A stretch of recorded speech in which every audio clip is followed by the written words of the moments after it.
Hi friends, welcome to my channel. ఎలా ఉన్నారు అందరూ? ఇవాళ ఏంటంటే మేము ఊరికి వెళ్ళాం కదా, పల్లెటూరులో దొరికే స్వచ్ఛమైన ఫ్రూట్స్ పళ్ళు ఉంటాయి కదా, అందులో ఒకటి తాటి పండు. చాలా బాగుంటుంది తాటిపండు, చక్కెర కాల్చుకున్నా కూడా చాలా బాగుంటుంది. ఇది ఏంటంటే ఫ్రెష్గా పడిన పండు అనమాట. మా ఇంట్లోనే చెట్టు ఉంది. ఇలా తాటిపండు తీసేసుకొని మనం పొయ్యి మంట వేసుకున్న తర్వాత నిప్పులు మిగులుతాయి కదండి, ఆ నిప్పుల్లో పెట్టి కాల్ చేసుకున్నామంటే సూపర్గా ఉంటుంది. టేస్ట్ అయితే అమోఘంగా ఉంటుంది. ఎప్పుడైనా ట్రై చేయకపోతే ట్రై చేయండి.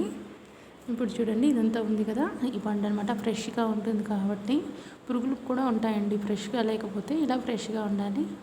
ఇలా పొయ్యిలో ఇలా పెట్టేసి అన్ని సైడ్స్ కూడా తిప్పుతూ కాల్చేయాలి.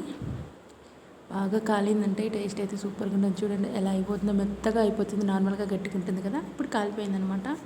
ఇది ఇలా ఓపెన్ చేసుకొని 3 ముట్లు ఉంటాయి కదండి, అవి తినేయచ్చు. కొన్నింటికి అయితే 2 ముట్లు పిల్లామని కూడా అంటారండి.